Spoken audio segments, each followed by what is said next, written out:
Formal lang inilunsad ng Filipino Academy of Movies, Arts and Sciences o FAMAS ang kauna-unahang FAMAS Broadcast Star Awards.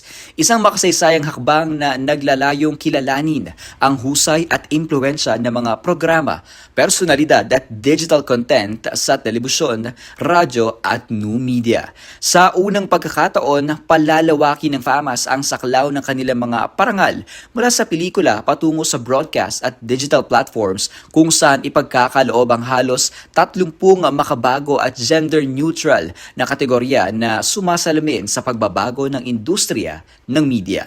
Kung ano yung aming mga category award, and at the same time, we strive for excellence, none other. Yun ang mga driving force namin. Ayon sa FAMAS, ang inisyatibong ito ay patunay na patuloy na pag-unlad ng sining ng pamamahayag at libangan sa bansa, kasabay ng mga pag-usbong ng digital content at bagong anyo ng pagkikwento sa makabagong panahon.